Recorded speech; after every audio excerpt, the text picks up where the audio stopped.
بسم اللہ الرحمن الرحیم۔ نالج اینڈ ہسٹری میں خوش آمدید۔ ناظرین محترم، دریائے فرات کے متوازی ایک کاروانی شاہراہ پر دو سوار میانہ روی سے اپنے گھوڑوں کو ہانکتے ہوئے شمال کی طرف بڑھ رہے تھے۔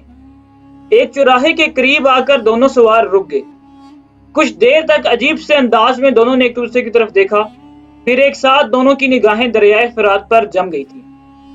دریائے فرات جو کوہ ارارات سے نکل کر شام سے گزرتا ہوا شمال اور مشرق کی سمت میں عراق میں داخل ہونے کے بعد 1780 میل کا طویل سفر کرنے کے بعد خلیج فارس سے گزرتا ہے، خاموش تھا۔ دونوں کچھ دیر تک عجیب انداز سے دریا کی لہروں کو دیکھتے رہے۔ دریائے فرات جو اپنے سینوں میں سمیریوں اور اکاریوں کے شرف، کزانیوں کی عظمت، آشوریوں کے جلال، اسرائیلیوں کی توقیر، بیوتیوں کے وقار، مصریوں کی بزرگی، یونانیوں کے وقار، رومانیوں کی برائی، بابیلوں کے شان و شوکت اور عربوں کی سکوت و جلال کو اپنے سینے میں چھپائے ہوئے تھا۔ چپ چاپ خلیج فارس کی طرف بڑھتا بھاگ رہا تھا۔ دریا کی موجیں دریا کے ساحل اور اس کے کنارے جو بڑے بڑے جابروں کے ظلم و ستم کو دیکھ چکی تھی، بالکل سکوت میں ڈوبی ہوئی تھی۔ دور مغرب میں سنسان اندھیروں کی زنجیریں کاٹتا، زمین کی اریانیوں کو جھانکتا سورج کی صورت میں دشت عراق کی وادیوں میں غروب ہو رہا تھا۔ دریا کے دونوں طرف پھیلے دشت کے اندر ریت کے بگولے آندھیوں کے طوفان کا خیمہ بن رہے تھے۔ مسافر ابابیل جو دن بھر دریائے فرات کے اوپر پرواز کرتی رہی، رزق کی تلاش میں نکلے ہوئے طیور دن بھر کی جدوجہد کے بعد واپسی کے سفر پر رواں دواں۔ دونوں سوار کچھ دیر تک اسی چوراہے پر کھڑے رہے اور ایک نے دوسرے سے مخاطب کیا، میرے عزیز بھائی، یہ جو بائیں جانب بستی دیکھ رہے ہو، میرا خیال ہے اسی بستی کا نام کرخ ہے اور یہی ہماری منزل ہے۔ دیکھ عزیز بھائی، سورج غروب ہو رہا ہے، تھوڑی دیر تک مغرب کی اذانیں گونج اٹھیں گی۔ آؤ اس بستی کا رخ کریں، بستی کی مسجد میں نماز مغرب ادا کریں۔ نماز مغرب ادا کرنے کے بعد اپنی کام کی ابتدا کریں گے۔ دوسرے ساتھی نے اپنے رفیق کی اس گفتگو سے اتفاق کیا تھا۔ دونوں نے اپنے گھوڑوں کا رخ موڑا اور پھر دائیں طرف جو ایک نزدیک بستی دکھائی دے رہی تھی اس کا رخ کر لیا۔ تھوڑی دیر بعد جو بستی میں داخل ہوئے تو وہاں مغرب کی اذانیں سنائی دے رہی تھی۔ اس پر ایک دوسرے سے مخاطب ہو کر کہنے لگے، آؤ مسجد کا رخ کریں، پہلے نماز ادا کر لیتے، پھر جو کام کرنا ہے اسے کر گزریں گے۔ دوسرے نے اسی اثنا میں سر ہلا دیا اور اس سمت ہو لیے جس سمت میں مغرب کی اذانیں سنائی دے رہی تھی۔ مسجد کے سامنے آ کر اپنے گھوڑوں سے اترے، گھوڑوں کو انہوں نے مسجد کے باہر باندھ دیا، پھر نماز مغرب ادا کرنے کے لیے مسجد میں داخل ہو گئے۔ مغرب کی نماز ادا کرنے کے بعد جب نمازی اپنے اپنے گھروں کو جانے لگے تب وہ دونوں بھی اٹھے اور پھر ایک شخص کے قریب آئے اور ان دو آدمیوں سے ایک سے مخاطب ہو کر کہا، میرے عزیز، ہم اس بستی میں دونوں اجنبی ہیں، ہمارے گھوڑے باہر بندھے ہوئے ہیں، پہلے ہم کبھی اس بستی میں نہیں آئے، ہم دور کی سرزمین کے رہنے والے نہیں، نزدیک ہی سے آئے ہیں، یہ بستی ضرور ہمارے لیے اجنبی ہے۔ ہم اس بستی کے سردار محمد بن ہارون نمری اور اس بستی کے نامور کھوجی خرم بن عمر سے ملنا چاہتے ہیں۔ وہ شخص تیزی سے مسجد سے باہر نکلا اور باہر نکلتے ہوئے ان دونوں شخص کو مخاطب کر کے کہنے لگا، تم دونوں یہاں رکو، خرم بن عمر ابھی ابھی نکلا ہے باہر، میں اسے بلا کر لاتا ہوں۔ جہاں تک ہماری بستی کے سردار کا تعلق ہے تو وہ بھی مسجد کے اندر ہی ہیں، میں واپس آ کر تمہیں ان دونوں سے ملاقات کروا دوں گا۔ اس کے ساتھ ہی وہ شخص جوتے پہن کر مسجد سے بھاگ گیا۔ تھوڑی ہی دیر بعد وہ شخص ایک نوعمر نوجوان کو اپنے ساتھ لایا، دونوں جوتے اتار کر مسجد میں داخل ہوئے۔ پھر ان دونوں کو مخاطب کر کے وہی شخص کہنے لگا، یہ خرم بن عمر ہیں جس سے تم ملنا چاہتے ہو، تم یہیں رکو، میں بستی کے سردار کو بھی بلا لاتا ہوں۔ وہ شخص اندر گیا، تھوڑی دیر بعد درمیانی عمر کے ایک آدمی کو اپنے ساتھ لایا، پھر ان دونوں کے پاس آ کر کہنے لگا، یہ ہماری بستی کے سردار محمد بن ہارون نمری۔ اس پر آنے والے ان دو میں سے ایک بول پڑا، سردار ابن ہارون، میرا نام زیاد بن ایوب ہے اور میرے ساتھی کا نام بلال بن بشر ہے، ہم دونوں آپ سے اور اس نو عمر لڑکے خرم بن عمر سے کچھ کہنا چاہتے ہیں، آپ دونوں ہمیں کچھ وقت دیں۔ جواب میں بستی کے سردار محمد بن ہارون نے ان جوان کا شانہ تھپتھپایا، پھر کہنے لگا، تم دونوں میرے ساتھ آؤ، خرم بن عمر میرے لیے میرے بیٹوں جیسا ہے، میرے دیوان خانے میں چلو، جو کچھ کہنا ہے وہیں بیٹھ کر کہو۔ آنے والے سردار محمد بن ہارون کی گفتگو سے خوش ہو گئے تھے۔ مسجد سے وہ دونوں نکلے، اپنے گھوڑوں کی بانکیں تھامی، پھر وہ محمد بن ہارون اور خرم بن عمر کے ساتھ ہو لیے تھے۔ راستے میں ایک شخص نے اچانک خرم بن عمر کو مخاطب کر کے کہا، ابن عمر تھوڑی دیر کے لیے میری بات سنو۔ اس پر خرم بن عمر علیحدگی میں اس شخص کے پاس کھڑا ہوا۔ تھوڑی دیر بعد وہ لوٹا اور سردار محمد بن ہارون نمری کو مخاطب کر کے کہنے لگا، سردار آپ دونوں مہمانوں کو لے کر دیوان خانے میں چلیں، میں ایک چھوٹا سا کام نپٹا کر آتا ہوں۔ جواب میں سردار ابن ہارون نے مسکراتے ہوئے اس بات میں گردن ہلا دی اور آنے والے دونوں کو لے کر وہ چلا گیا تھا، جبکہ خرم بن عمر راستے میں ملنے والے شخص کے ساتھ ہو لیا۔ بستی کا سردار محمد بن ہارون اپنی حویلی میں داخل ہوا اور ان دونوں کو لے کر دیوان خانے میں آ گیا۔ دونوں کو نشستوں پر بٹھایا اور پھر مخاطب کر کے کہنے لگا، قبل اس کے کہ میں تم دونوں کے کھانے کا اہتمام کروں، بتاؤ تم کس غرض سے میری اور خرم بن عمر کی طرف آئے ہو؟ اس پر دونوں میں سے ایک بول پڑا، اے ابن ہارون، ہمیں بتایا گیا ہے کہ خرم بن عمر ایک بہترین کھوجی ہے۔ جس کام کے لیے ہم دونوں آئے ہیں اس کا انکشاف کرنے سے پہلے آپ یہ بتائیے کہ اپنے فن میں کیسا ہے۔ اس سوال پر عمر بن ہارون کے چہرے پر مسکراہٹ نمودار ہوگی۔ پھر دیوان خانے میں ایک ایسی آواز گونج گئی تھی، آنے والوں، جہاں تک کھوجی کی حیثیت سے خرم بن عمر کا تعلق ہے تو یوں جانو کہ اس کی عقل و شعور کا افق بڑا وسیع ہے۔ صحراؤں، پتھروں اور پہاڑوں، جنگلوں میں چلتے ہوئے بگولوں کا شور سے اندازہ لگا سکتا ہے کہ طوفان کب اٹھیں گے۔ ندیوں کی روانگی کو دیکھتے ہوئے وہ اندازہ لگا سکتا ہے کہ آندھیوں کے جھکڑ کس سمت میں آنے والے ہیں۔ اگر کوئی اس تعاقب میں ہو تو زمین کے ساتھ کان لگا کر بتا سکتا ہے کہ غضب ناک اور وحشت ناک فضاؤں کے اندر تعاقب کرنے والوں کی تعداد کتنی ہے۔ خوفناک سیاہ رات میں اس پار گاتے چاند، ہنستے ستاروں کی طرف دیکھ کر وہ بتا سکتا ہے کہ منزل کا اثر رخ کیا ہے۔ جرس کی صدائیں سن کر بتا سکتا ہے کہ کاروان کے اندر کتنے نفوس ہیں۔ جہاں تک اس کی شجاعت اور تبعزانی کا تعلق ہے تو اپنی جرت مندی میں وہ ایسا شاہکار ہے کہ جب کسی پر حملہ آور ہوتا ہے تو وہ طوفان کی طرح گزر کر چلا جاتا ہے۔ اپنے گھر کا واحد فرد ہے، اس کے ماں باپ مر چکے ہیں، بہن بھائی اس کا کوئی ہے ہی نہیں، غریب ہے، چھوٹا سا ایک ریوڑ ہے جسے دریائے فرات کے آس پاس اونچے نیچے ٹہلوں میں چرا کر زندگی بسر کرتا ہوں۔ میں اسے اپنا بیٹا خیال کرتا ہوں، اسے اپنے بیٹوں کی طرح ہی سمجھتا ہوں۔ اب تم بتاؤ تمہیں اس کی کیا ضرورت پڑ گئی ہے؟ اس پر آنے والوں میں سے ایک بول پڑا، سردار ابن ہارون، ہم دونوں کوفہ کی نواحی بستی کے رہنے والے ہیں۔ وہ بستی یقیناً آپ نے دیکھ رکھی ہوگی، اور اس لیے کہ وہ بستی یہاں سے قریب ہی ہے۔ ہماری بستی کا ایک شخص ہے، گزشتہ دن اس کے 5 اونٹ اور کچھ گھوڑے چوری ہو گئے ہیں، ان کا کچھ پتہ نہیں چلتا۔ ہم نے اونٹوں اور گھوڑوں کا کھرا محفوظ کر دیا ہے، اگر آپ اس خرم بن عمر کو ہمارے ساتھ بھیجیں تو پتہ چلے کہ چوری کس نے کی ہے۔ اس طرح ہم اس شخص کو اونٹ اور گھوڑے اسے واپس دلا سکتے ہیں۔ اس چوری کی اطلاع دینے کے لیے پہلے ہم کوفہ جا کر حجاج بن یوسف سے شکایت کرنے والے تھے، لیکن کسی نے ہمیں بتایا ہے کہ وہ شخص بڑا سخت ہے۔ اگر ہم ثابت نہ کر سکے تو اونٹ اور گھوڑے چوری ہوئے ہیں تو ہو سکتا ہے کہ وہ ہمارے ہی خلاف کارروائی کر اٹھے، لہٰذا حجاج بن یوسف کی طرف جانے کی بجائے ہم آپ کی بستی کی طرف آئیں تاکہ اس سلسلے میں کھوجی خرم بن عمر سے مدد حاصل کی جائے۔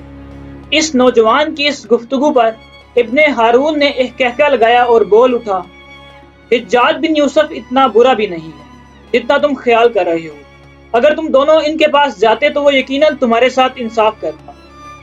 ابن ہارون کے خاموش ہونے پر آنے والوں میں سے ایک بول پڑا، ہم حجاج بن یوسف کی اصلیت نہیں جانتے، جب تک آپ کی بستی کا کھوجی خرم بن عمر نہیں لوٹتا کیا آپ ہمیں حجاج بن یوسف کے بارے میں کچھ حالات نہ بتائیں گے؟ اس طرح وقت بھی گزر جائے گا اور ہم حجاج بن یوسف کے متعلق معلومات بھی حاصل کر لیں گے۔ سردار محمد بن ہارون اس پر تیار ہو گیا، اس نے اپنا گلا صاف کیا اور کہنے لگا، صاحبو، حجاج بن یوسف ایک طائف کے غریب گھرانے میں پیدا ہوا جس کا ذریعہ معاش سنگ برادری اور معماری تھا۔ اس کی والدہ قبیلہ ثقیف سے تھی اور صغیر بن شعبہ کی متعلقہ بیوی تھی جسے حضرت امیر معاویہ نے کوفہ کا گورنر مقرر کیا۔ اس کی ابتدائی حالات مجھے اتنے معلوم نہیں، تاہم جوانی کے زمانے میں طائف کے ایک مدرسے میں مدارس تھا۔